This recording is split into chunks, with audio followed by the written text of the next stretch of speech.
My name's Angelo, and welcome to We Want Picks. I'm going to walk through the UFC Vegas 48 fight card. I'm going to give you my favorite picks and plays for DraftKings.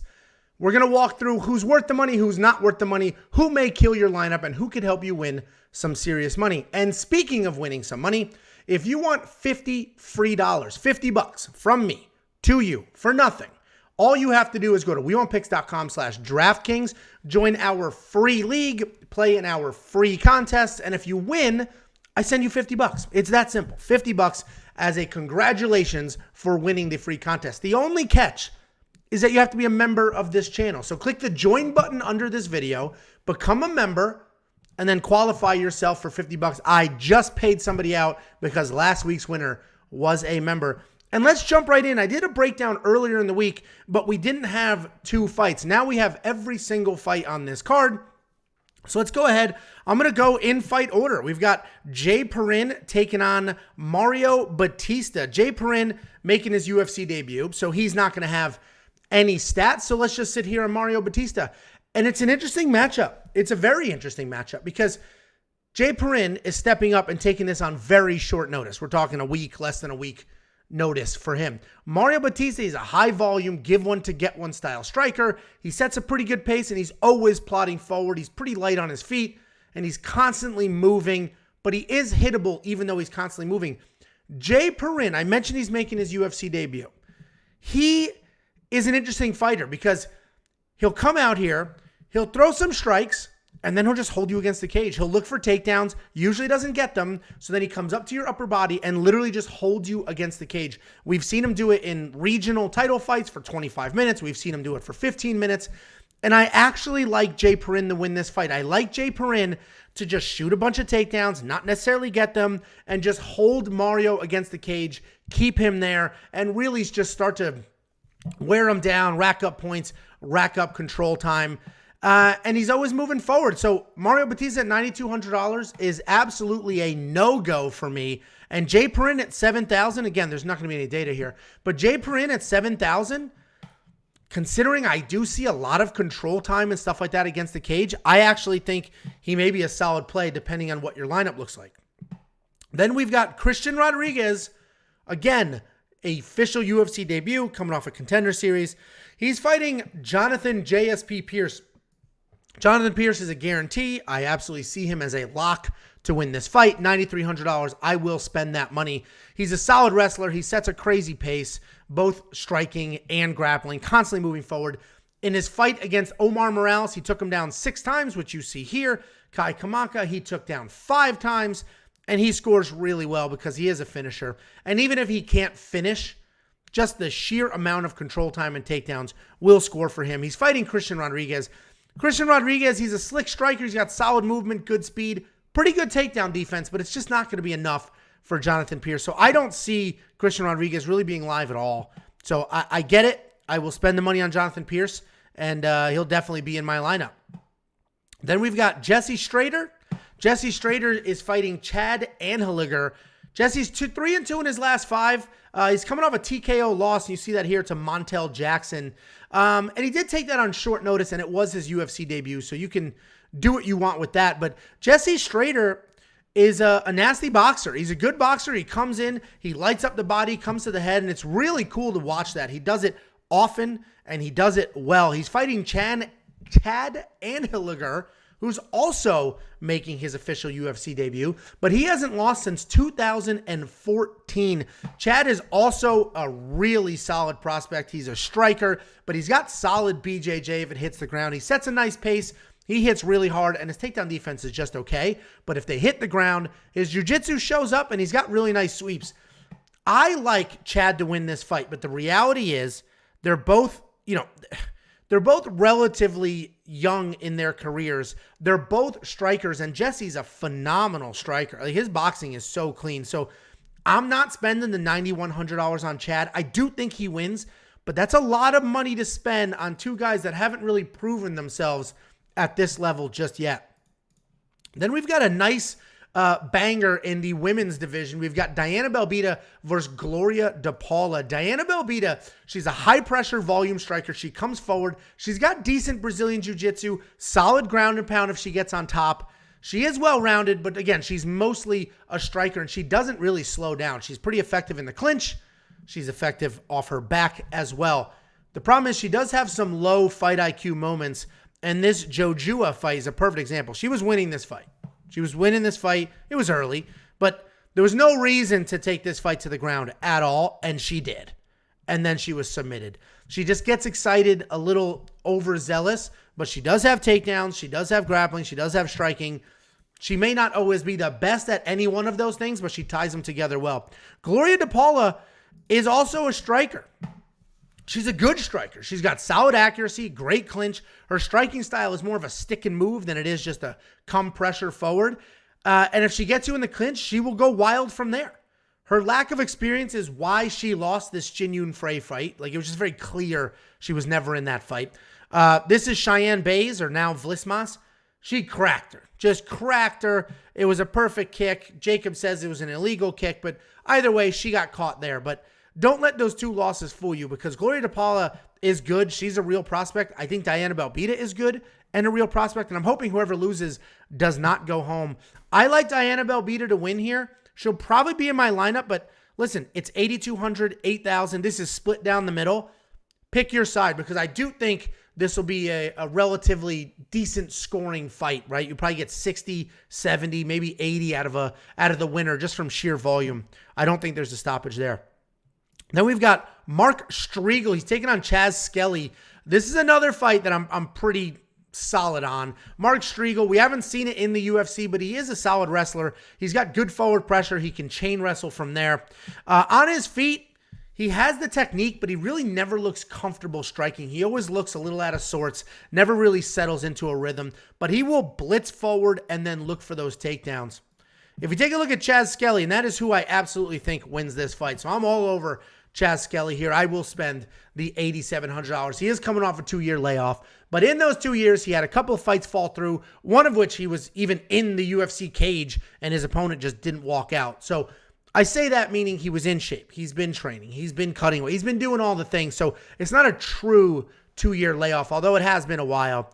But just watch that guy fight. He's got slick jiu-jitsu. He loves to mix it up on his feet. There was a fight with Maximo Blanco. He just came charging forward, dropped him with a Sparta kick, and then submitted him from there. This fight was an absolute ton of fun to watch. Ton of fun to watch that fight. So I like Chaz Skelly. I will spend the $8,700, and he will be in my lineup, and I think he's very live for a stoppage. Then we've got Jessica Rose Clark fighting Stephanie Egger. Jessica Rose Clark is a striker. She's got some decent power. She's very technical on her feet. But as we saw in her last fight, she turned into a wrestler. 5 takedowns in that fight. And we've seen some takedowns before, but nothing like her last fight. So she came back after a year layoff, worked in a whole bunch of grappling. People did say it was boring, and she basically apologized for it, which is a concern because you don't want her to not do it anymore because she's worried about what people think. But the reality is Jessica Rose Clark is a very well-rounded fighter, a very good fighter, and she's a decent favorite in that for this reason. A different favorite in this for that reason.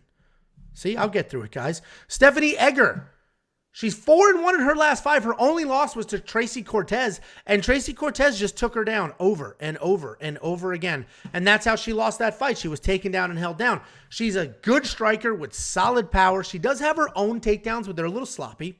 She just marches forward, looks to tie you up, and then strikes from there. And honestly, if Stephanie Egger can settle into a rhythm, keep Rose or Jessica Rose Clark at the edge of her range, like keep her at the end of her strikes, I think Stephanie can win this fight. I am on the Jessica Rose side, though. I do think Jessica wins this fight. But Stephanie Egger is a live dog here, and it's really interesting because she's not really getting as much respect as she should. And the concern is, I think Jessica Rose Clark needs to grapple to win this fight because Stephanie Egger's got some real power, and she is good on her feet. And will she grapple after being booed and people saying her last fight was boring? I don't know. So I don't know if I'm going to have either one of these women in my lineup, but that should be a really fun fight. We got David Onama taking on Gabriel Benitez. David Onama, he's a kickboxer. He likes to plot forward. He likes to control the pace. Typically, he doesn't have a ton of volume, but he is effective. He has had fights, though, like with Sam Hernandez, where he did have a ton of volume. He let it all go, and he put it all out there. He's always moving forward. He's always cutting angles, and he keeps his opponents on their heels. He's got a really long jab that he's constantly throwing out there, but he does tend to throw just one or two at a time. He's coming off this loss to Mason Jones. He was taken down 8 times in this loss. But look at this. He still put up some serious points, and that was because of all the significant strikes. But that's a lot of points for a loss, and the guy was taken down 8 times. He's fighting Gabriel Benitez. Gabriel Benitez, good kickboxer, specifically has great kicks. As Jim talks about it all the time, how solid his kicks are. He's got good movement. He picks his shots well. He's got very real power. His takedown defense is 56%. I don't necessarily know if he'll need it against Onama, but if they start mixing it up on their feet and Onama doesn't like how it's going, I have seen him use offensive wrestling in the past. You guys blasted me in the comments saying it's not true. Well, you guys only watch the Mason Jones fight. Watch his other fights. He does have some offensive wrestling when he needs it. So Gabriel Benitez has way more experience, obviously far more fights in the UFC. He's a very good striker, but I like David Onama here. I just like David's power. I like David to get this done. I mean, Gabriel could work in the grappling if he needs to remove David from the situation. I've seen David do the same thing, but these are two strikers who will probably strike, but I'm going with Onama to win a striking battle. If there's some grappling, it's anybody's game because neither one of them are great grapplers, but they have used it and they do have it if they need it. Then we have the rebooked Joaquin Buckley versus Razak Al-Hassan, Abdul Razak Al-Hassan. This fight was at UFC Vegas 46, but Al-Hassan had to pull out, so it's been rebooked to UFC Vegas 48. Joaquin Buckley is known as a power puncher. Look at all these knockouts, even the loss to Di Chirico. He has a ton of power, a ridiculous amount of power. He comes plodding forward. He's got those busy hands. He comes to the body, comes right to the head, and that's usually enough to put people out. Abdul Razak Al-Hassan is actually a nasty judo guy who doesn't use his judo. He doesn't use his judo. He only likes to strike. He had a skid here because he can be gun shy. He doesn't let his hands go. He doesn't mix in the grappling. So nobody's ever worried or questioning what's going to happen. Do I have to defend a throw right now? Because he just only strikes and he takes his time doing it. He is coming off this was a head kick KO over Di Chirico. I like Joaquin Buckley to win this fight, but I think Razak Al-Hassan is super live. Every single one of his wins is a first round stoppage. Every single one. He is gun shy, but he has been training. He moved to Colorado to train with that team. What the hell is his name? The champ. Kamaru Usman. He moved to Colorado. He's training with them. They may draw it out of him. They may pull the gun shyness out of him and let his hands go. Mix in the wrestling. Gaethje's there. Usman's there. Two nasty wrestlers.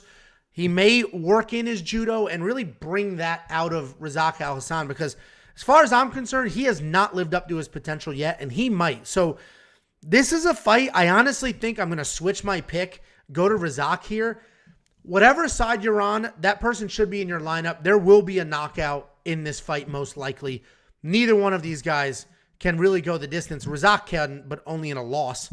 And Buckley, I don't think he's ever seen a decision. So I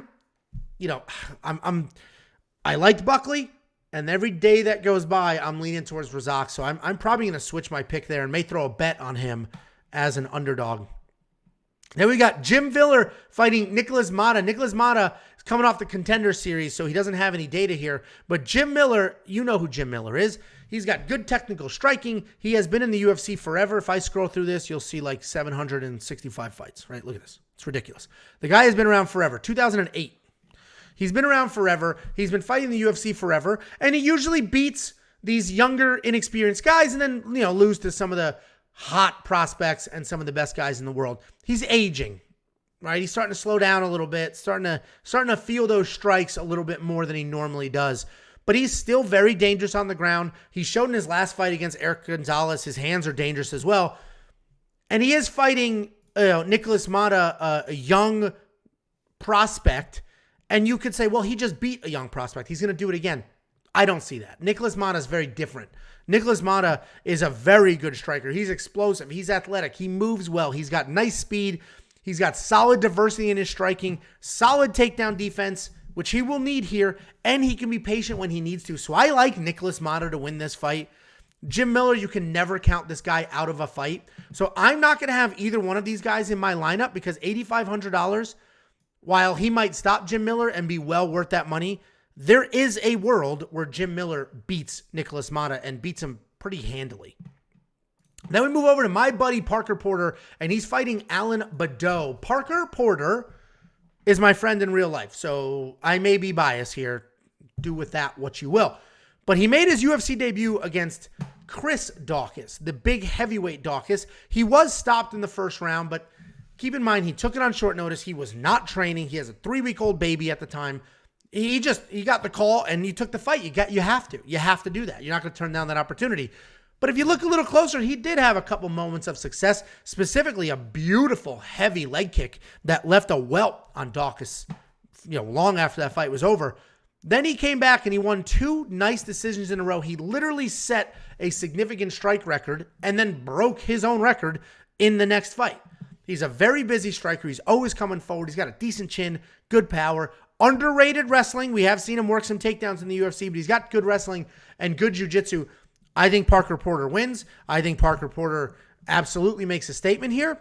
But, and he scores really well at under $9,000. He's probably worth it. But he's fighting Alan Badeau. Alan Badeau has never seen a judge's scorecard, win or loss. Yes, he has 2 losses in the UFC, and people are just discounting that. But he lost to Aspinall and Nascimento. Both of them are very, very good. And Parker Porter is also very good and has real power. I like Parker. I think Parker wins. I think Parker should work in some wrestling, though, because Alan Badeau will throw everything, and he will throw it with power. He will spin. He will come charging forward. He'll take a shot to give a shot, and he hits very, very hard. You don't want to be in a firefight with Alan. So listen, you guys do what you want with your DraftKings lineup. Alan Badeau will be live for a knockout and be live to get knocked out. He's definitely not the better, more well-rounded fighter, but that hasn't stopped him in the past from winning some fights that maybe he shouldn't. Then we move to the co-main event. We've got Jamie Pickett stepping up on short notice to fight Kyle Daukaus. Historically, Jamie Pickett has been pretty slow to start, right? He doesn't really let his hands go. He's another one of these guys that's gun shy, but he's good on the ground. He's good on his feet. He's a pretty well-rounded guy, and he's very big. But he's coming off this win over Joseph Holmes where he looked great. He wasn't gun shy. He did let his hands go. He mixed in some takedowns. And that Jamie Pickett, who mixes things in well, I think can win this fight. And at $7,400, I think he's worth it. If we look at Daukaus, though, he's a submission guy. He's got very good grappling, but we haven't really seen him stop anybody. This was a no contest or no decision as they have it here because he collided heads with Kevin Holland and, then he knocked out Kevin Holland. But it was insane, the headbutt. So that fight didn't happen. He lost to Hawes where he was just outworked. And that was surprising because Phil Hawes had cardio issues before that, but he straight up outworked Kyle Daukaus. He beat Stoltzfus and he lost to Brendan Allen, which, you know what? That happens, right? If Brendan Allen doesn't make it a kickboxing match, that happens. He doesn't have the best UFC record. He's 2-1-1 in the UFC, but he is a dangerous guy on the ground. But I like Jamie Pickett here. I'm going to have Jamie Pickett in my lineup.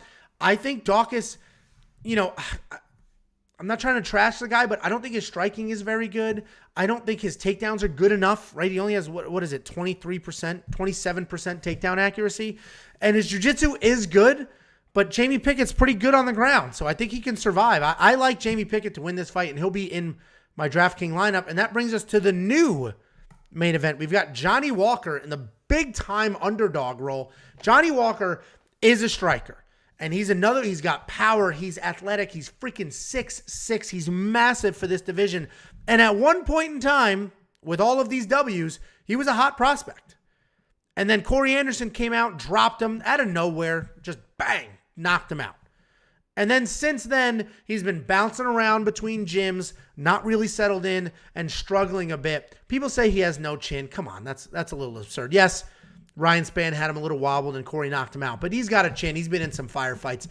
But the reality is, if Johnny Walker is Johnny Walker, crazy, spinning, jumping, smiling, throwing big, he's a hard go for anybody in that division. But if he is the same Johnny Walker that fought Thiago Santos and takes his time and like tries to be technical, that's a problem. That's a problem. And hopefully Conor McGregor's coach doesn't ruin Johnny Walker. He's fighting Jamal Hill. Jamal Hill is a phenomenal striker. He's got laser accuracy, real power, and he's a very, very good striker. This is his lone loss. It was to Paul Craig. They say KO, TKO. He was not knocked out. Paul Craig pulled guard, dislocated. I said broke his arm. He dislocated Jamal Hill's arm, and Jamal Hill was just punching with the other hand. He didn't submit. The referee said, whoa, your arm is effed. You're done. Nasty striker. I get why he's the favorite. I get why everybody's on him, and I'm one of like 3 people that like Johnny Walker to win. But the reality is, he's 9-1. This is a very big step up. A very big step up. Yes, he knocked out Jimmy Crute. Jimmy Crute's not a striker. Yes, he had this issue with Paul Craig. St. Preux is a striker. How did that work out? Abreu, not a striker. Stolcik, not really a striker. So we're comparing, mediocre level guys to Johnny Walker, who at one time was a very real prospect and is a very good striker. Johnny Walker is going to be in my lineup. If he gets knocked out, I'm going to feel pretty stupid because I am somewhat confident in that pick. Guys, don't forget to go to wewantpicks.com/DraftKings. Sign up. Use the tools you have to build a nice lineup. And if you win, I'll give you $50. Join our channel below. Click the join button. Become a member. Support us, and we will pay you if you win. wewantpicks.com/DraftKings.